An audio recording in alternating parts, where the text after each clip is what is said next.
हाँ जी dear students, बेटा अज आप लीनियर ट्रांसफॉर्मेशन का नैक्सट टॉपिक जोड़ा है range and nullity of linear transformation ਉਹਦੇ बारे डिस्कस करांगे। तो सब तो पहला तो तुम देखो कि रेंज की होंगी है ना। मान लो कि अगर तुहाडे कोले दो वैक्टर स्पेसिस गिवन है फ्रॉम वी ते अपने कोले कोई भी एक लीनियर ट्रांसफॉर्मेशन है T from V to W, ठीक है ना। तो ये अपने को लीनियर ट्रांसफॉर्मेशन है तो कहते कि इस लीनियर ट्रांसफॉर्मेशन दे विच जो इमेज वाला जो सैट होंदा है वी अंडर टी, ठीक है ना, उन्होंने आप किवें कहने रेंज सैट। मीनस कि मान लो अपने को कोई भी लीनियर ट्रांसफॉर्मेशन है फ्रॉम वी टू डबल्यू, ठीक है, अपने को वी सैट है ये तो डबल्यू सैट है, इन्होंने एक लीनियर ट्रांसफॉर्मेशन चल रही है टी। जो लीनियर ट्रांसफॉर्मेशन है तो ये कुछ पॉइंट्स होंगे जिन्हों दी इधर इमेजिज होंगे। ओबवियसली सारे पॉइंट्स की इमेजिज होंदियां ने according to definition of function, ठीक है।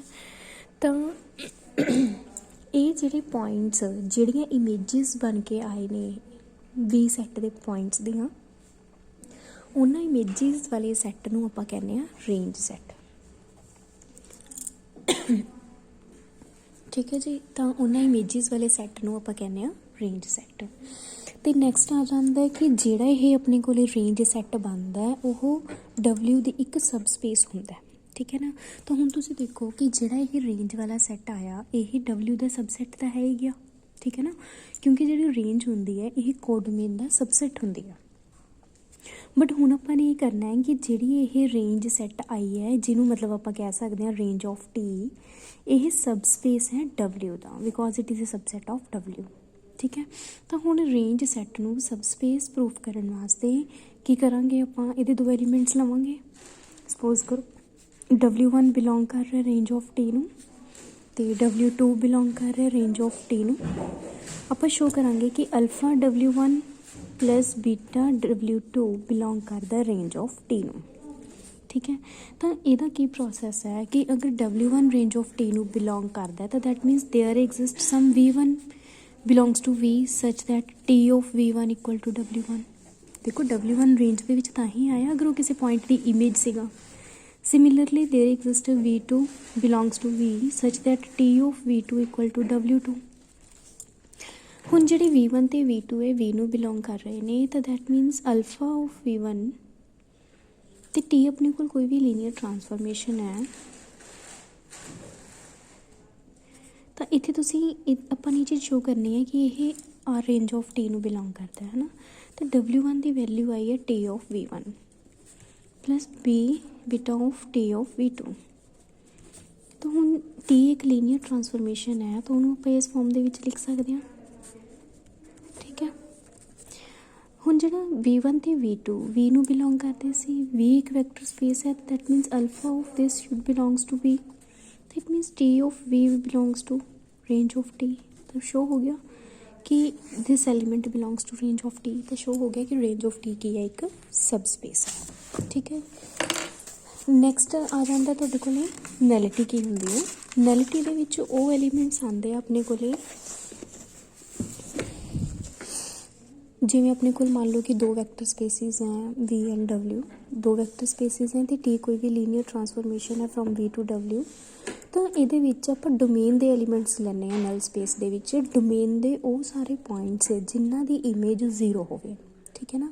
तो मीनस आप ये कहांगे कि जिमें अपने को रेंज सैट कोडोमेन की सब स्पेस होंदा है उस तरह जी नल सैट होंदा है नलिटी जी होंदी है वो डोमेन की सब स्पेस होंदी है, मीनस V की सब स्पेस होगी, ठीक है ना। तो इनू सब स्पेस प्रूफ करने वास्ते उदा ही आप दो एलीमेंट लिते जे ये एलीमेंट नलिटी नूं बिलोंग करते हैं तो दैट मीनस उन्होंने इमेज जीरो, V1 की इमेज भी जीरो तो V2 की इमेज भी जीरो। हुण जिहड़े V1 ते V2 ने यह स्पेस नूं सब स्पेस नूं बिलोंग करते हैं वैक्टर स्पेस नूं बिलोंग कर रहे हैं तो इट मीनस उन्होंने कॉम्बीनेशन भी वैक्टर स्पेस के विच होगा। दोनों के उपर जो T अपलाई किया तो जीरो आ गया, ठीक है ना। तो दैट मीनस कॉम्बीनेशन जोड़ा है वो भी नलिटी नूं बिलोंग कर गया, नल स्पेस नूं बिलोंग कर गया, तो वह सब स्पेस बन गया V दी, ठीक है। ये तो सीगा कि अपने को रेंज ते नल स्पेस की होंदी है। नैक्सट अपने को दो टर्म्स होर ने जिन्होंने आप कहांगे रैंक ते नलिटी। ਰੈਂਕ ਕੀ ਹੁੰਦਾ ਕਿਸੇ ਵੀ ਲੀਨੀਅਰ ਟਰਾਂਸਫੋਰਮੇਸ਼ਨ ਦਾ। ਦੇਖੋ ਮੈਟ੍ਰਿਕਸ ਦਾ ਰੈਂਕ ਆਪਾਂ ਕੱਢਿਆ ਹੈ, ਕੋਈ ਮੈਥਡ ਕੀਤੇ ਸੀਗੇ ਜਿਵੇਂ ਇਕੁਇਵਲੈਂਟ ਫਾਰਮ 'ਚ ਰਿਡਿਊਸ ਕਰਕੇ ਕੀਤਾ ਸੀ, ਜਾਂ ਹੋਰ ਹੈ ਨਾ, ਆਪਾਂ ਨੇ ਕਈ ਤਰ੍ਹਾਂ ਦੇ ਮੈਥਡ ਕੀਤੇ ਸੀ ਜਿਹਦੇ ਨਾਲ ਆਪਾਂ ਨੂੰ ਰੈਂਕ ਫਾਈਂਡ ਆਊਟ ਹੋ ਜਾਂਦਾ ਸੀ, ਬਟ ਉਹ ਸੀਗਾ ਕਿਸੇ ਮੈਟ੍ਰਿਕਸ ਦਾ ਰੈਂਕ। ਹੁਣ ਆਪਾਂ ਨੇ ਕਰਨਾ ਕਿ ਕਿਸੇ ਟਰਾਂਸਫੋਰਮੇਸ਼ਨ ਦਾ ਰੈਂਕ ਕੀ ਹੁੰਦਾ। ਜਿਹੜਾ ਟਰਾਂਸਫੋਰਮੇਸ਼ਨ ਦਾ ਰੈਂਕ ਹੁੰਦਾ ਉਹ ਹੁੰਦੀ ਹੈ ਰੇਂਜ ਸਪੇਸ ਦੀ ਡਾਇਮੈਂਸ਼ਨ, ਕਿ ਰੇਂਜ ਸਪੇਸ ਜਿਹੜੀ ਆਈ ਹੈ, ਰੇਂਜ ਆਫ ਟੀ ਜਿਹੜੀ ਆਉਂਦੀ ਹੈ, ਉਹਦੇ ਵਿੱਚ ਕਿੰਨੇ ਲੀਨੀਅਰਲੀ ਇੰਡੀਪੈਂਡੈਂਟ ਵੈਕਟਰਸ ਨੇ। ਜਿੰਨੇ ਉਹਦੇ ਵਿੱਚ ਲੀਨੀਅਰਲੀ ਇੰਡੀਪੈਂਡੈਂਟ ਵੈਕਟਰ ਹੋਣਗੇ ਉਹ ਕੀ ਹੈ, rank of the T. Next ਆ ਜਾਂਦੇ ਨਲਿਟੀ ਆਫ ਟੀ। ਕੀ ਹੁੰਦੀ ਹੈ ਨਲਿਟੀ? ਕੀ ਹੁੰਦੀ ਹੈ ਨਲਿਟੀ? ਹੁੰਦੀ ਹੈ dimension of the Nal space, ਕਿ ਕਿੰਨੇ ਇੰਡੀਪੈਂਡੈਂਟ ਵੈਕਟਰਸ ਨੇ ਜਿਨ੍ਹਾਂ ਦੀ ਇਮੇਜ 0 ਆਉਂਦੀ ਹੈ। ਤਾਂ ਉਹ ਜਿੰਨੇ ਹੋਣਗੇ ਇੰਡੀਪੈਂਡੈਂਟ ਵੈਕਟਰਸ ਜਿਨ੍ਹਾਂ ਦੀ ਜੋ ਨਲ ਸਪੇਸ ਦੇ ਵਿੱਚ ਆਉਣਗੇ, ਉਹ ਨਲਿਟੀ ਆ ਗਿਆ ਤੁਹਾਡੇ ਕੋਲ, ਠੀਕ ਹੈ ਨਾ। ਤਾਂ ਨੈਕਸਟ ਇਹਨਾਂ ਦੋਹਾਂ ਦੇ ਡਿਪੈਂਡੈਂਟ, ਇਹਨਾਂ ਡੈਫੀਨੇਸ਼ਨਸ 'ਤੇ ਡਿਪੈਂਡ ਕਰਦੀ ਹੋਈ ਆਪਣੇ ਕੋਲ ਇੱਕ ਮੋਸਟ ਇੰਪੋਰਟੈਂਟ ਥਿਊਰਮ ਹੈ ਜਿਹਨੂੰ ਆਪਾਂ ਰੈਂਕ ਨਲਿਟੀ ਥਿਊਰਮ ਵੀ ਕਹਿੰਦੇ ਹਾਂ ਅਤੇ ਸਿਲਵੇਸਟਰਸ ਲਾਅ ਆਫ ਨਲਿਟੀ ਵੀ ਕਹਿੰਦੇ ਹਾਂ, ਠੀਕ ਹੈ। ਇਸ ਥਿਊਰਮ ਦਾ ਰਿਜ਼ਲਟ ਇਹ ਹੈ ਕਿ ਅਗਰ ਤੁਹਾਡੇ ਕੋਲ V ਤੇ W ਦੋ ਵੈਕਟਰ ਸਪੇਸਿਸ ਨੇ ਅਤੇ T ਕੋਈ ਲੀਨੀਅਰ ਟਰਾਂਸਫੋਰਮੇਸ਼ਨ ਹੈ ਫਰੋਮ V ਟੂ W, ਤਾਂ ਅਤੇ V ਅਗਰ ਮੰਨ ਲਓ V ਦੀ ਡਾਇਮੈਂਸ਼ਨ ਤੁਹਾਡੇ ਕੋਲ N ਹੈ ਨਾ, ਤਾਂ ਤੁਸੀਂ ਇਹ ਰਿਜ਼ਲਟ ਪ੍ਰੂਫ ਕਰਨਾ ਹੁੰਦਾ ਹੈ ਕਿ ਜੋ T ਦਾ ਰੈਂਕ ਹੈ, ਮਤਲਬ dimension of range space plus dimension of null space, ਜਦੋਂ ਤੁਸੀਂ ਰੇਂਜ ਸਪੇਸ ਦੀ ਅਤੇ ਨਲ ਸਪੇਸ ਦੀ ਡਾਇਮੈਂਸ਼ਨ ਨੂੰ ਐਡ ਕਰੋਗੇ ਤਾਂ ਉਹ ਡਾਇਮੈਂਸ਼ਨ ਆਫ V ਦੇ ਬਰਾਬਰ ਆਊਗਾ, ਮੀਨਸ ਕਿ ਡੋਮੇਨ ਦੀ ਡਾਇਮੈਂਸ਼ਨ ਦੇ ਬਰਾਬਰ ਆਊਗਾ। ਤਾਂ ਇਹ ਬਹੁਤ ਹੀ ਜ਼ਿਆਦਾ ਇੰਪੋਰਟੈਂਟ ਥਿਊਰਮ ਹੈ। ਇਹਦਾ ਜਿਹੜਾ ਪ੍ਰੂਫ ਹੈ ਉਹ ਆਪਾਂ ਕਰਦੇ ਹਾਂ ਕਿ ਜਿਵੇਂ ਮੰਨ ਲਓ ਨਲ ਸਪੇਸ ਜਿਹੜੀ ਆ, ਆਪਾਂ ਨੂੰ ਪਤਾ ਕਿ ਸਬ ਸਪੇਸ ਹੁੰਦੀ ਹੈ ਡੋਮੇਨ ਦੀ। ਤਾਂ ਡੋਮੇਨ ਜਦੋਂ ਫਾਈਨਾਈਟ ਡਾਇਮੈਂਸ਼ਨਲ ਹੈ, ਆਪਾਂ ਕਿਹਾ ਕਿ ਜਿਹੜੀ V ਹੈ ਉਹਦੀ ਡਾਇਮੈਂਸ਼ਨ N ਹੈ, ਤਾਂ ਜਿਹੜੀ ਰੇਂਜ ਨਲ ਸਪੇਸ ਹੈ ਉਹ ਵੀ ਫਾਈਨਾਈਟ ਡਾਇਮੈਂਸ਼ਨਲ ਹੋਊਗੀ। ਮੰਨ ਲਓ ਕਿ ਨਲ ਸਪੇਸ ਦੀ ਜੋ ਡਾਇਮੈਂਸ਼ਨ ਹੈ ਦੈਟ ਇਜ਼ ਦ P, ਮਤਲਬ ਨਲਿਟੀ ਕਿੰਨੀ ਹੈ P। ਤਾਂ ਹੁਣ ਨਲਿਟੀ ਦੇ ਅਗਰ P ਹੈ ਤਾਂ ਦੈਟ ਮੀਨਸ ਨਲ ਸਪੇਸ ਦੇ ਵਿੱਚ ਉਹਦੇ ਬੇਸਿਸ ਦੇ ਵਿੱਚ P ਐਲੀਮੈਂਟਸ ਹੋਣਗੇ। ਸਪੋਜ਼ ਕਰ ਲਓ ਕਿ ਇਹ P ਐਲੀਮੈਂਟਸ ਨੇ ਜਿਹੜੇ ਨਲਿਟੀ ਦੇ ਵਿੱਚ ਆ ਰਹੇ ਨੇ, ਬੇਸਿਸ ਹੈ ਨਲਿਟੀ ਦਾ, ਤਾਂ ਇਹਨਾਂ ਸਾਰਿਆਂ ਦੀ ਇਮੇਜ 0 ਹੋਊਗੀ। ਤਾਂ ਇਹ ਇੰਡੀਪੈਂਡੈਂਟ ਸੈੱਟ ਹੋ ਗਿਆ ਬਿਕੋਜ਼ ਇਹ ਬੇਸਿਸ ਹੈ ਨਲ ਸਪੇਸ ਦਾ। ਆਪਾਂ ਇਹਨੂੰ ਐਕਸਟੈਂਡ ਕਰਾਂਗੇ B ਦੇ ਬੇਸਿਸ ਤੱਕ, ਕਿਉਂਕਿ ਇਹ ਸਬ ਸਪੇਸ ਦਾ ਬੇਸਿਸ ਹੈ, ਉਹਨੂੰ ਆਪਾਂ ਸਪੇਸ ਦੇ ਬੇਸਿਸ ਤੱਕ ਐਕਸਟੈਂਡ ਕਰ ਸਕਦੇ ਹਾਂ। ਬੇਸਿਸ ਜਿਹੜੀ V ਸਪੇਸ ਹੈ ਉਹਦੀ ਡਾਇਮੈਂਸ਼ਨ ਹੈਗੀ ਹੈ N, ਤਾਂ ਇਹਦੇ ਵਿੱਚ ਆਪਾਂ ਨੂੰ N-P ਐਲੀਮੈਂਟਸ ਹੋਰ ਐਡ ਕਰਨੇ ਪੈਣਗੇ, ਜਿਹੜੇ ਤੁਸੀਂ ਐਡ ਕੀਤੇ ਆ P+1 P+2 ਅਤੇ Pn। ਹੁਣ ਇਹਨਾਂ ਜਿਹੜੇ ਇਹ ਨਵੇਂ ਐਲੀਮੈਂਟਸ ਆਪਾਂ ਨੇ ਐਡ ਕੀਤੇ ਆ ਉਹਨਾਂ ਦਾ ਇੱਕ ਰੇਂਜ ਸੈੱਟ ਕੰਸੀਡਰ ਕਰ ਲਿਆ। ਇਹਨੂੰ ਤੁਸੀਂ ਸ਼ੋ ਕਰਨਾ ਕਿ ਇਹ ਇੰਡੀਪੈਂਡੈਂਟ ਹੈ ਅਤੇ ਇਹ ਰੇਂਜ ਸਪੇਸ ਨੂੰ ਐਕਸਪੈਂਡ ਕਰ ਰਿਹਾ, ਠੀਕ ਹੈ। ਤਾਂ ਇਸ ਸੈੱਟ ਨੂੰ ਲੀਨੀਅਰਲੀ ਇੰਡੀਪੈਂਡੈਂਟ ਪ੍ਰੂਫ ਕਰਨ ਵਾਸਤੇ ਤੁਸੀਂ ਇਹਨਾਂ ਦਾ ਕੰਬੀਨੇਸ਼ਨ ਇਕੁਅਲ ਟੂ 0 ਕੰਸੀਡਰ ਕਰਕੇ ਦੈਨ ਸ਼ੋ ਕੀਤਾ ਕਿ ਜਿਹੜਾ ਇਹ ਐਲੀਮੈਂਟਸ ਸੀਗੇ ਅਲਫਾ P+1 B P+1, ਇਹ ਸਾਰਾ ਕੰਬੀਨੇਸ਼ਨ ਦੀ ਰੇਂਜ ਵੀ 0 ਆ ਰਹੀ ਹੈ, ਇਮੇਜ 0 ਆ ਰਹੀ ਹੈ। ਤਾਂ ਮੀਨਸ ਨਲਿਟੀ ਆਫ T ਨੂੰ ਬਿਲੋਂਗ ਕਰ ਗਿਆ, ਤਾਂ ਸ਼ੋ ਹੋ ਗਿਆ ਕਿ ਇੰਡੀਪੈਂਡੈਂਟ ਹੈ, ਬੇਸਿਸ ਨੂੰ ਬਿਲੋਂਗ ਕਰ ਗਿਆ। ਨੈਕਸਟ ਹੁਣ ਤੁਸੀਂ ਫਿਰ ਲੀਨੀਅਰ ਸਪੈਨ ਪ੍ਰੂਫ ਕਰੋਗੇ ਇਹਦਾ। ਸਪੈਨ ਪ੍ਰੂਫ ਕਰਨ ਵਾਸਤੇ ਤੁਸੀਂ ਇੱਕ ਐਲੀਮੈਂਟ ਲਿਖਤਾ ਰੇਂਜ ਆਫ T ਦਾ, ਤਾਂ ਅਗਰ ਇਹ Y ਰੇਂਜ ਆਫ T ਨੂੰ ਬਿਲੋਂਗ ਕਰਦਾ ਤਾਂ ਦੈਟ ਮੀਨਸ ਉਹਦੇ ਕਰਸਪੋਂਡਿੰਗ ਇੱਕ ਐਲੀਮੈਂਟ ਹੋਊਗਾ V ਦੇ ਵਿੱਚ ਜਿਹਦੀ ਇਮੇਜ X ਆਊਗੀ, ਠੀਕ ਹੈ। ਹੁਣ X ਅਗਰ V ਨੂੰ ਬਿਲੋਂਗ ਕਰਦਾ ਹੈ ਅਤੇ B2 ਬੇਸਿਸ ਹੈ V ਦਾ, ਤਾਂ X ਨੂੰ ਮੈਂ B2 ਦੇ ਐਲੀਮੈਂਟਸ ਦੇ ਕੰਬੀਨੇਸ਼ਨ ਦੇ ਵਿੱਚ ਲਿਖ ਸਕਦੇ ਹਾਂ। ਸਪੋਜ਼ ਆਪਾਂ ਨੇ ਕੰਬੀਨੇਸ਼ਨ 'ਚ ਲਿਖਿਆ, ਦੋਨੋਂ ਸਾਈਡ T ਅਪਲਾਈ ਕੀਤਾ, ਅਤੇ ਜਿਹੜਾ Y ਹੈ ਉਹ ਆਪਣੇ ਕੋਲ ਇਸ ਫਾਰਮ ਦਾ ਆ ਗਿਆ, ਠੀਕ ਹੈ ਨਾ। ਤਾਂ ਪ੍ਰੂਫ ਹੋਇਆ ਕਿ ਜਿਹੜਾ ਸੈੱਟ B3 ਹੈ ਉਹ ਸਪੈਨ ਕਰਦਾ T ਨੂੰ, ਜਿਹਦੇ ਵਿੱਚ ਆਪਣੇ ਕੋਲ N-P ਐਲੀਮੈਂਟਸ ਆਏ ਸੀ, ਤਾਂ ਡਾਇਮੈਂਸ਼ਨ ਕਿੰਨੀ ਆ ਗਈ ਰੇਂਜ ਸਪੇਸ ਦੀ N-P। ਤਾਂ ਪ੍ਰੂਫ ਹੋ ਗਿਆ ਕਿ ਰੈਂਕ ਜਿਹੜਾ ਹੈਗਾ ਉਹ N- ਨਲਿਟੀ ਆਫ T ਹੈ, ਤਾਂ means rank of T plus nullity of T equals to N। ਇਹ ਥਿਊਰਮ ਦਾ ਰਿਜ਼ਲਟ ਵੀ ਬਹੁਤ ਇੰਪੋਰਟੈਂਟ ਹੈ ਅਤੇ ਥਿਊਰਮ ਵੀ ਇੰਪੋਰਟੈਂਟ ਹੈ। ਇਹ ਬਾਈ ਨੇਮਿੰਗ ਥਿਊਰਮ ਆ ਜਾਂਦੀ ਹੁੰਦੀ ਹੈ, ਤੁਹਾਨੂੰ ਇਹਦੀ ਸਟੇਟਮੈਂਟ ਜਿਹੜੀ ਹੈਗੀ ਆ ਉਹ ਯਾਦ ਰੱਖਣੀ ਪੈਣੀ ਹੈ। ਕਈ ਵਾਰੀ ਉਹ ਸਿੱਧਾ ਲਿਖ ਦਿੰਦੇ ਆ ਕਿ ਸਿਲਵੇਸਟਰਸ ਲਾਅ ਆਫ ਨਲਿਟੀ ਪ੍ਰੂਫ ਕਰੋ ਜਾਂ ਰੈਂਕ ਨਲਿਟੀ ਥਿਊਰਮ ਪ੍ਰੂਫ ਕਰੋ, ਹੈ ਨਾ। ਤਾਂ ਉਹਦੇ ਵਾਸਤੇ ਤੁਹਾਨੂੰ ਇਹਦੀ ਸਟੇਟਮੈਂਟ ਜਿਹੜੀ ਆ ਉਹ ਵਿਦ ਸਟੇਟਮੈਂਟ ਇਹ ਥਿਊਰਮ ਤੁਹਾਨੂੰ ਤਿਆਰ ਕਰਨੀ ਹੈ। ਨੈਕਸਟ ਆ ਜਾਂਦੀ ਹੈ ਡੈਫੀਨੇਸ਼ਨ ਹੈ ਇੱਕ ਛੋਟੀ ਜਿਹੀ ਇਨਵੇਰੀਐਂਟ ਸਬਸਪੇਸ ਦੀ। ਜਿਵੇਂ ਟੀ ਕੋਈ ਵੀ ਵੈਕਟਰ ਸਪੇਸ ਹੈ V2 V ਦੀ, ਇਹ ਲੀਨੀਅਰ ਟਰਾਂਸਫੋਰਮੇਸ਼ਨ ਹੈ ਤੇ U ਆਪਾਂ ਨੇ ਸਬ ਸਪੇਸ ਲਿੱਤਾ V ਦਾ। ਕਹਿੰਦੇ ਅਗਰ U ਨੂੰ ਆਪਾਂ ਇਨਵੇਰੀਐਂਟ ਕਹਾਂਗੇ ਅੰਡਰ T, ਅਗਰ U ਦੇ ਪੁਆਇੰਟਸ ਪੁੱਟ ਕਰਕੇ ਜੋ ਉਹਨਾਂ ਦੀਆਂ ਇਮੇਜਿਸ ਆਉਂਦੀਆਂ ਨੇ ਉਹ ਵੀ U ਨੂੰ ਹੀ ਬਿਲੋਂਗ ਕਰਨੀਆਂ ਚਾਹੀਦੀਆਂ ਨੇ, ਤਾਂ ਆਪਾਂ ਕਹਾਂਗੇ ਕਿ ਜਿਹੜੀ U ਹੈ ਉਹ ਇੱਕ ਇਨਵੇਰੀਐਂਟ ਸਬ ਸਪੇਸ ਹੈ। ਠੀਕ ਹੈ, ਤਾਂ ਸ਼ੋ ਕਰਨਾ ਕਿ ਜਿਹੜੀ ਇਨਵੇਰੀਐਂਟ ਸਬ ਸਪੇਸਿਸ ਨੇ, ਜਿਵੇਂ ਰੇਂਜ ਸਪੇਸ ਤੇ ਨਲ ਸਪੇਸ ਹੈ ਨਾ, ਜਿਹੜੀਆਂ ਰੇਂਜ ਸਪੇਸਿਸ ਤੇ ਨਲ ਸਪੇਸਿਸ ਨੇ ਉਹ ਇਨਵੇਰੀਐਂਟ ਸਬ ਸਪੇਸਿਸ ਨੇ ਅੰਡਰ ਟੀ। ਮੀਨਸ ਹੈ ਕਿ ਅਗਰ ਤੁਸੀਂ ਰੇਂਜ ਸਪੇਸ ਜਾਂ ਨਲ ਸਪੇਸ ਦਾ ਕੋਈ ਐਲੀਮੈਂਟ ਲੈਂਦੇ ਹੋ, ਉਹਦੀ ਜਿਹੜੀ ਇਮੇਜ ਆਊਗੀ ਉਹ ਵੀ ਰੇਂਜ ਸਪੇਸ ਜਾਂ ਨਲ ਸਪੇਸ ਨੂੰ ਹੀ ਬਿਲੋਂਗ ਕਰੂਗੀ। ਠੀਕ ਹੈ ਨਾ, ਤਾਂ ਹੁਣ ਇਹਦੇ ਨਾਲ ਰਿਲੇਟਿਡ ਇੱਕ ਐਗਜ਼ਾਮਪਲ ਵੀ ਹੈਗੀ ਆ। ਜਿਵੇਂ ਫਸਟ ਹੈਗੇ ਆਪਣੇ ਕੋਲ ਕਿ ਇੱਕ ਲੀਨੀਅਰ ਟਰਾਂਸਫੋਰਮੇਸ਼ਨ ਲਿੱਤੀ ਹੈ T from V to W। ਤੁਸੀਂ ਬੇਸਿਸ ਤੇ ਡਾਇਮੈਂਸ਼ਨ ਫਾਈਂਡ ਕਰਨੀ ਹੈ ਰੇਂਜ ਸਪੇਸ ਦੀ ਤੇ ਨਲ ਸਪੇਸ ਦੀ, ਮੀਨਸ ਕਿ ਰੈਂਕ ਤੇ ਨਲਿਟੀ ਤੁਸੀਂ ਫਾਈਂਡ ਕਰਨੀ ਹੈ ਤੇ ਸ਼ੋ ਕਰਨਾ ਹੈ ਕਿ ਜਿਹੜੀ rank of T plus nullity of T ਹੈ ਉਹ ਡਾਇਮੈਂਸ਼ਨ ਆਫ V ਦੇ ਬਰਾਬਰ ਹੈ। That means rank nullity theorem ਤੁਸੀਂ ਵੈਰੀਫਾਈ ਕਰਕੇ ਦਿਖਾਣੀ ਹੈ। ਟਰਾਂਸਫੋਰਮੇਸ਼ਨ ਗਿਵਨ ਹੈ T of x y equal to x plus y x minus y to y, means r square to r cube ਤੱਕ linear ਟਰਾਂਸਫੋਰਮੇਸ਼ਨ given ਹੈ। ਤਾਂ ਸਭ ਤੋਂ ਪਹਿਲਾਂ ਤਾਂ ਤੁਸੀਂ ਇੰਡੀਪੈਂਡੈਂਟ ਬੇਸਿਸ ਫਾਈਂਡ ਕਰੋਗੇ, ਹੈ ਨਾ, ਰੇਂਜ ਆਫ ਟੀ ਦਾ। ਅਗਰ range of T the basis find ਕਰਕੇ ਫਿਰ ਤੁਸੀਂ ਰੈਂਕ ਫਾਈਂਡ ਕਰ ਸਕਦੇ ਹੋ ਅਤੇ ਫਿਰ ਤੁਸੀਂ ਨਲ ਸਪੇਸ ਦਾ ਬੇਸਿਸ ਫਾਈਂਡ ਕਰਕੇ ਆਪਣੀ ਨਲਿਟੀ ਫਾਈਂਡ ਕਰ ਸਕਦੇ ਹੋ। ਤਾਂ ਹੁਣ ਤੁਸੀਂ ਦੇਖੋ ਕਿ ਬੇਸਿਸ ਜਿਹੜਾ ਹੈਗਾ, ਸਟੈਂਡਰਡ ਬੇਸਿਸ ਜਿਹੜਾ ਆਰ ਸਕੇਅਰ ਦਾ ਹੈਗਾ ਉਹ ਹੈਗਾ 1 0 ਅਤੇ 0 1, ਕਿਉਂਕਿ ਆਰ ਸਕੇਅਰ ਹੈ ਉਹਦਾ ਆਰਡਰਡ ਬੇਸਿਸ ਹੁੰਦੇ ਨੇ 1 0 ਅਤੇ 0 1, ਅਤੇ ਬੀ ਆਪਣੇ ਕੋਲ ਕੋਈ ਹੋਰ ਬੇਸਿਸ ਹੈ ਆਰ ਸਕੇਅਰ ਦਾ। ਤਾਂ ਜਿਹੜੀ ਇਹਨਾਂ ਦੀਆਂ ਇਮੇਜਿਸ ਆਉਣਗੀਆਂ ਉਹ ਜਨਰੇਟ ਕਰਨਗੀਆਂ ਰੇਂਜ ਆਫ ਟੀ ਨੂੰ, ਬੇਸਿਸ ਮੈਪਸ ਟੂ ਬੇਸਿਸ। ਤਾਂ T of E1 1 0 the image find ਕਰੋ ਇਸ ਮੈਪਿੰਗ ਦੇ ਅੰਡਰ।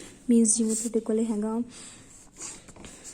ਟੀ ਆਫ 1 0 ਕਿੰਨਾ ਆਇਆ, ਟਰਾਂਸਫੋਰਮੇਸ਼ਨ ਤੁਹਾਡੇ ਕੋਲ ਹੈਗੀ ਹੈ x plus y x minus y and y। ਠੀਕ ਹੈ, ਤਾਂ ਇਹ ਬਣਿਆ ਤੁਹਾਡੇ ਕੋਲ 1 1 ਅਤੇ 0। ਫਿਰ ਨੈਕਸਟ ਆਇਆ T ਆਫ 0 1 ਦੀ ਇਮੇਜ ਤੁਸੀਂ ਫਾਈਂਡ ਕੀਤੀ, ਇਹ ਆ ਗਈ 1 -1 ਐਂਡ 1। ਠੀਕ ਹੈ ਜੀ, ਤਾਂ ਇਹ ਜਿਹੜੇ ਦੋ ਐਲੀਮੈਂਟਸ ਆਏ ਆ ਇਹ ਜਨਰੇਟ ਕਰਨਗੇ ਰੇਂਜ ਆਫ ਆਰ ਕਿਊਬ ਨੂੰ, ਰੇਂਜ ਆਫ ਆਰ ਕਿਊਬ ਨੂੰ। ਠੀਕ ਹੈ, ਤਾਂ ਹੁਣ ਇਹ ਜਨਰੇਟ ਤਾਂ ਕਰ ਰਹੇ ਨੇ, ਹੁਣ ਇਹਨਾਂ ਨੂੰ ਇੰਡੀਪੈਂਡੈਂਟ ਸ਼ੋ ਕਰਾਂਗੇ ਆਪਾਂ ਪਹਿਲਾਂ ਕਿ ਜਿਹੜੇ ਇਹ ਦੋ ਐਲੀਮੈਂਟਸ ਆਏ ਆ ਇਹ ਇੰਡੀਪੈਂਡੈਂਟ ਆ। ਅਗਰ ਇੰਡੀਪੈਂਡੈਂਟ ਵੀ ਹੋ ਜਾਂਦੇ ਨੇ ਅਤੇ ਇਹ ਜਨਰੇਟ ਵੀ ਹੋ ਜਾਂਦੇ ਨੇ ਤਾਂ ਆਪਾਂ ਨੂੰ ਬੇਸਿਸ ਮਿਲ ਜੂਗਾ ਰੇਂਜ ਸੈੱਟ ਦਾ, ਰੇਂਜ ਆਫ ਟੀ ਦਾ। ਤਾਂ ਹੁਣ ਇਹਦੇ ਵਾਸਤੇ ਆਪਾਂ ਇਹਨਾਂ ਦਾ ਕੰਬੀਨੇਸ਼ਨ ਕੰਸੀਡਰ ਕੀਤਾ। ਜਿਵੇਂ ਹੁਣ ਇਹਨਾਂ ਦੋਹਾਂ ਨੂੰ ਆਪਾਂ ਨੇ ਇੰਡੀਪੈਂਡੈਂਟ ਪ੍ਰੂਫ ਕਰਨਾ ਹੈ ਤਾਂ ਤੁਸੀਂ ਕੰਬੀਨੇਸ਼ਨ ਦੀ ਹੈਲਪ ਦੇ ਨਾਲ ਇਹਨਾਂ ਨੂੰ ਇੱਦਾਂ ਲਿਖਿਆ ਆਪਾਂ ਇਕੁਅਲ ਟੂ 0 0 0 ਰੱਖਾਂਗੇ। ਤਾਂ ਇੱਥੋਂ ਬਣਿਆ alpha plus beta equal to 0, alpha minus beta equal to 0, beta equal to 0। ਜਦੋਂ ਬੀਟਾ ਇਕੁਅਲਸ ਟੂ 0 ਆਇਆ ਤਾਂ ਆਪਣੇ ਕੋਲ ਇੱਥੇ ਜਦੋਂ ਤੁਸੀਂ ਬੀਟਾ ਦੀ ਵੈਲਿਊ 0 ਪੁੱਟ ਕਰੋਗੇ ਤਾਂ ਅਲਫਾ ਵੀ 0 ਆ ਗਿਆ। ਤਾਂ ਜਿਹੜੇ ਦੋ ਸਕੇਲਰ ਆਪਾਂ ਕੰਸੀਡਰ ਕੀਤੇ ਸੀ ਉਹ ਦੋਵੇਂ 0 ਆ ਗਏ ਨਾ। ਦੈਟ ਮੀਨਸ ਇਹ ਸੈੱਟ ਕੀ ਹੋ ਗਿਆ, ਇੰਡੀਪੈਂਡੈਂਟ ਸੈੱਟ। ਤਾਂ ਹੁਣ ਇਹ ਜਿਹੜਾ ਸੈੱਟ ਹੈ ਇਹ ਬੇਸਿਸ ਹੀ ਬਣ ਗਿਆ, ਜਿੰਨਾ ਬੇਸਿਸ ਦੇ ਵਿੱਚ ਐਲੀਮੈਂਟਸ ਹੈ ਉਨਾ ਹੀ ਰੈਂਕ ਹੁੰਦਾ ਹੈ। ਤਾਂ ਦੈਟ ਮੀਨਸ ਰੈਂਕ ਕਿੰਨਾ ਆ ਗਿਆ 2। ਸੇਮ ਇਸੇ ਤਰੀਕੇ ਦੇ ਨਾਲ ਤੁਸੀਂ ਨਲਿਟੀ ਫਾਈਂਡ ਕਰੋਗੇ। ਨਲਿਟੀ ਫਾਈਂਡ ਕਰਨ ਵਾਸਤੇ ਤੁਸੀਂ ਇੱਕ ਐਸਾ ਪੁਆਇੰਟ ਫਾਈਂਡ ਕਰੋਗੇ ਜਿਹਦੀ ਇਮੇਜ 0 ਆਉਂਦੀ ਹੈ। ਜਿਵੇਂ ਸਪੋਜ਼ ਕਰੋ ਤੁਸੀਂ ਕੋਈ ਜਨਰਲੀ XY ਐਲੀਮੈਂਟ ਲਿੱਤਾ ਜਿਹੜਾ ਕਿ ਨਲ ਸਪੇਸ ਨੂੰ ਬਿਲੋਂਗ ਕਰਦਾ ਹੈ ਨਾ, ਤੁਸੀਂ ਇੱਥੋਂ ਫਿਰ XY ਦੀ ਵੈਲਿਊ ਕੈਲਕੂਲੇਟ ਕਰੋਗੇ ਅਕੋਰਡਿੰਗ ਟੂ ਦੀ ਟਰਾਂਸਫਰਮੇਸ਼ਨ। ਜਿਵੇਂ ਕਿ T of XY equal to 0 ਅਤੇ x ਪਲੱਸ y ਇੱਥੇ ਪਲੱਸ y ਆਉਣਾ, x minus y and y equal to 0। ਇੱਥੇ ਤੁਸੀਂ ਜਦੋਂ XY ਦੀ ਵੈਲਿਊਜ਼ ਕੈਲਕੂਲੇਟ ਕੀਤੀਆਂ ਤਾਂ ਉਹ 0 0 0 ਆ ਗਿਆ। ਤਾਂ ਸਿਰਫ 0 ਐਲੀਮੈਂਟ ਹੀ ਹੈ ਜਿਹਦੀ ਇਮੇਜ 0 ਆਉਂਦੀ ਹੈ, ਤਾਂ ਦੈਟ ਮੀਨਸ ਨੈਲਿਟੀ ਕਿੰਨੀ ਹੋਗੀ 0। ਤਾਂ ਡਾਇਮੈਂਸ਼ਨ ਕਿੰਨੀ ਹੈ V ਦੀ 2 because it is dimension of R square. ਤਾਂ 0 + 2 = 2, ਰੈਂਕ ਨੈਲਿਟੀ ਥਿਊਰਮ ਵੈਰੀਫਾਈ ਹੋਗੀ। ਠੀਕ ਹੈ ਨਾ ਜੀ। ਤਾਂ ਇਸ ਤਰੀਕੇ ਨਾਲ ਇਹਦੀ ਜਿਹੜੀ ਸੈਕਿੰਡ ਐਗਜ਼ਾਮਪਲ ਹੈ ਉਹ ਹੈਗੀ ਹੈ ਤੁਹਾਡੇ ਕੋਲ V ਇੱਕ ਵੈਕਟਰ ਸਪੇਸ ਗਿਵਨ ਹੈ 2x2 ਦੀ ਓਵਰ R ਰੀਅਲ ਨੰਬਰ ਦੇ ਉੱਪਰ ਹੈ, ਅਤੇ P ਇੱਕ ਮੈਟ੍ਰਿਕਸ ਗਿਵਨ ਹੈ, ਤੁਹਾਨੂੰ ਕੋਈ ਜਨਰਲ ਮੈਟ੍ਰਿਕਸ ਗਿਵਨ ਹੈ, ਅਤੇ T ਇੱਕ ਟਰਾਂਸਫੋਰਮੇਸ਼ਨ ਹੈ ਜਿਹੜੀ ਕਿ ਇਸ ਤਰੀਕੇ ਨਾਲ ਡਿਫਾਈਨਡ ਹੈ ਕਿ ਅਗਰ ਤੁਸੀਂ ਇਹਦੇ ਵਿੱਚ ਕੋਈ A ਮੈਟ੍ਰਿਕਸ ਪੁੱਟ ਕਰਦੇ ਹੋ ਤਾਂ ਉਹਨੇ ਕਿਵੇਂ ਮੈਪ ਹੋਣਾ AP - PA for all A belongs to B। ਤੁਸੀਂ ਇਹਦੇ ਨਲ ਸਪੇਸ ਦਾ ਬੇਸਿਸ ਤੇ ਡਾਇਮੈਂਸ਼ਨ ਕੱਢਣਾ, ਮੀਨਸ ਕਿ ਨਲਿਟੀ ਫਾਈਂਡ ਕਰਨੀ ਹੈ ਅਤੇ ਬੇਸਿਸ ਦੇ ਐਲੀਮੈਂਟਸ ਫਾਈਂਡ ਕਰਨੇ ਹੈ। ਤਾਂ ਮੀਨਸ ਕਿ ਤੁਸੀਂ ਐਸੀ ਮੈਟ੍ਰਿਕਸ ਫਾਈਂਡ ਕਰਨੀ ਹੈ ਜਿਹਦਾ ਇਮੇਜ 0 ਹੋਵੇ। ਤਾਂ AP ਮਾਈਨਸ PA ਨੂੰ 0 ਰੱਖੋ, ਉੱਥੋਂ ਮੈਟ੍ਰਿਕਸ ਜਿਹੜੀ ਹੈਗੀ ਹੈ ਤੁਹਾਡੀ, ਜਿਵੇਂ AP minus PA equal to 0, ABCD ਦੀਆਂ ਵੈਲਿਊਜ਼ ਤੁਸੀਂ ਕੈਲਕੂਲੇਟ ਕਰਕੇ ਇਕੁਅਲ ਟੂ ਫਾਈਂਡ ਕਰੋਗੇ ਤਾਂ ਦੇਖੋਗੇ ਕਿ ਬੇਸਿਸ ਦੇ ਵਿੱਚ ਸਿਰਫ 2 ਹੀ ਐਲੀਮੈਂਟ ਬਣਦੇ ਆ, -1 0 1 0 1 0 0 1। ਤਾਂ ਨਲਿਟੀ ਕਿੰਨੀ ਆ ਗਈ? 2। ਨੈਕਸਟ ਤੁਸੀਂ rank, range, rank, null space and nullity find ਕਰਨੀ ਹੈ ਜ਼ੀਰੋ ਟਰਾਂਸਫੋਰਮੇਸ਼ਨ ਦੀ ਅਤੇ ਆਇਡੈਂਟੀਟੀ ਟਰਾਂਸਫੋਰਮੇਸ਼ਨ ਦੀ। ਹੁਣ ਦੇਖੋ ਜ਼ੀਰੋ ਟਰਾਂਸਫੋਰਮੇਸ਼ਨ ਉਹ ਹੁੰਦੀ ਹੈ ਜਿਹਦੇ ਵਿੱਚ ਹਰ ਇੱਕ ਐਲੀਮੈਂਟ ਦੀ ਇਮੇਜ 0 ਆਵੇ। ਤਾਂ ਨਲ ਸਪੇਸ ਕੀ ਹੋ ਗਈ? ਉਹਦੇ ਵਿੱਚ ਤਾਂ ਹੁਣ ਦੇਖੋ ਹਰ ਇੱਕ ਐਲੀਮੈਂਟ ਦੀ ਹੀ, ਤਾਂ it means Nal space Puri the Puri vector space ਹੀ ਬਣ ਜੂਗੀ ਨਾ, ਕਿਉਂਕਿ ਹੈ ਹੀ ਆਪਣੇ ਕੋਲ ਜ਼ੀਰੋ ਟਰਾਂਸਫੋਰਮੇਸ਼ਨ ਹੈ। ਅਤੇ ਨਲ ਸਪੇਸ ਦੇ ਵਿੱਚ ਉਹ ਲੈਣੇ ਹੁੰਦੇ ਆ ਜਿਨ੍ਹਾਂ ਦੀ ਇਮੇਜ 0 ਹੋਵੇ, ਤਾਂ that means Puri the Puri vector space he Nal space ਹੈ। ਤਾਂ ਨਲਿਟੀ ਕਿੰਨੀ ਆ ਗਈ? ਜਿੰਨੀ ਡਾਇਮੈਂਸ਼ਨ B ਦੀ ਹੋਊਗੀ। ਤਾਂ ਰੇਂਜ ਕਿੰਨਾ ਆ ਗਿਆ? ਰੇਂਜ ਦੇ ਵਿੱਚ ਸਿਰਫ ਇੱਕੋ ਹੀ ਐਲੀਮੈਂਟ ਹੈ, ਸਿਰਫ 0। ਤਾਂ ਡਾਇਮੈਂਸ਼ਨ ਆਫ ਕਿੰਨੀ ਆ ਗਈ ਉਹਦੀ? 0। ਰੈਂਕ ਕਿੰਨਾ ਆ ਗਿਆ? 0। ਸੇਮ ਇੱਦਾਂ ਹੀ ਆਇਡੈਂਟੀਟੀ ਟਰਾਂਸਫੋਰਮੇਸ਼ਨ ਦੇ ਵਿੱਚ ਜਿਹੜਾ ਰੇਂਜ ਹੈ ਤੁਹਾਡੇ ਕੋਲ ਉਹ ਡਾਇਮੈਂਸ਼ਨ ਦੇ ਬਰਾਬਰ ਆ ਜੂਗੀ, ਅਤੇ ਨਲ ਸਪੇਸ ਨਲਿਟੀ 0 ਫਾਈਂਡ ਆਊਟ ਕਰ ਸਕਦੇ ਹੋ ਈਜ਼ੀਲੀ। ਹੁਣ ਨੈਕਸਟ ਦੇ ਵਿੱਚ ਤੁਹਾਨੂੰ ਰੇਂਜ ਸਪੇਸ ਦੇ ਰੱਖੀ ਹੈ ਕਿ ਉਹ ਇਹ ਤੋਂ ਜਨਰੇਟ ਹੋ ਰਹੀ ਹੈ, ਤੁਸੀਂ ਲੀਨੀਅਰ ਟਰਾਂਸਫੋਰਮੇਸ਼ਨ ਫਾਈਂਡ ਕਰਕੇ ਦਿਖਾਣੀ ਹੈ। ਹੁਣ ਜਿਹੜੀ ਇਹਦੀ ਡੋਮੇਨ ਹੈ ਉਹ R³ ਹੈ, ਉਹਦਾ ਤੁਸੀਂ ਜਦੋਂ order basis, standard order basis find ਕੀਤਾ, ਉਹ ਆ ਗਿਆ 1 0 0 0 1 0 0 0 1। ਤਾਂ ਇਹਦਾ ਜਿਹੜੀ ਰੇਂਜ ਹੈ ਉਹ ਇੱਥੋਂ ਜਨਰੇਟ ਹੋ ਰਹੀ ਹੈ, TE1 TE2 ਅਤੇ TE3 ਤੋਂ। ਉਹਨਾਂ ਦੇ ਵਿੱਚੋਂ ਉਹ ਇਹ ਤੋਂ ਵੀ ਜਨਰੇਟ ਹੋ ਰਹੀ ਹੈ, ਦੈਟ ਮੀਨਸ TOF1 ਇਹ ਆ ਗਿਆ, TOF2 ਇਹ ਆ ਗਿਆ, ਅਤੇ TOF3 ਨੂੰ ਆਪਾਂ 0 0 0 ਲੈ ਲੈਂਦੇ ਹਾਂ, ਕਿਉਂਕਿ ਵੈਕਟਰ ਸਪੇਸ ਦੇ ਵਿੱਚ ਐਡੀਟਿਵ ਆਇਡੈਂਟੀਟੀ ਤਾਂ ਹੁੰਦੀ ਹੈ ਨਾ। ਤਾਂ XYZ ਤੁਸੀਂ ਜਨਰਲ ਐਲੀਮੈਂਟ ਲਿਖਤਾ, ਉਹਨੂੰ ਸਟੈਂਡਰਡ ਦੇ ਵਿੱਚ ਲਿਖ ਕੇ ਉਹਦੀ ਇਮੇਜ ਕੈਲਕੂਲੇਟ ਕਰਕੇ ਤੁਹਾਡੇ ਕੋਲ ਟਰਾਂਸਫੋਰਮੇਸ਼ਨ ਫਾਈਂਡ ਹੋਗੀ। ਬਹੁਤ ਸਿੰਪਲ ਹੀ ਹੈ ਨਾ। ਤਾਂ ਇਸ ਤਰੀਕੇ ਨਾਲ ਬੇਟਾ ਤੁਸੀਂ ਇਹਦੀਆਂ ਐਗਜ਼ਾਮਪਲਸ ਕਰ ਲੈਣੀਆਂ ਨੇ, ਅਤੇ ਇਹਦੇ ਨਾਲ ਜਿਹੜੀ ਰਿਲੇਟਡ ਐਕਸਰਸਾਈਜ਼ ਹੈ ਉਹਦੇ ਨਾਲ ਦੇ ਕੁਐਸਚਨਸ ਵੀ ਤੁਹਾਡੀ ਬੁੱਕ ਦੇ ਵਿੱਚ ਦਿੱਤੇ ਹੋਏ ਆ, ਇਹਨਾਂ ਨੂੰ ਵੀ ਸੋਲਵ ਕਰ ਲੈਣਾ। ਕੋਈ ਪ੍ਰੋਬਲਮ ਆਉਂਦੀ ਹੈ ਕਿਸੇ ਡੈਫੀਨੇਸ਼ਨ ਦੇ ਵਿੱਚ ਜਾਂ ਕਿਸੇ ਟੌਪਿਕ ਦੇ ਵਿੱਚ ਤਾਂ ਤੁਸੀਂ ਨਾਲ ਇਹਨੂੰ ਕਲੀਅਰ ਕਰ ਲਿਓ, ਠੀਕ ਹੈ। ਤਾਂ ਓਕੇ, ਨੈਕਸਟ ਆਪਣੇ ਕੋਲ ਜਿਹੜਾ ਅਲਜਬਰਾ ਆਫ ਲੀਨੀਅਰ ਟਰਾਂਸਫੋਰਮੇਸ਼ਨ ਹੈ ਆਪਾਂ ਨੈਕਸਟ ਲੈਕਚਰ ਦੇ ਵਿੱਚ ਕਰਾਂਗੇ। ਓਕੇ।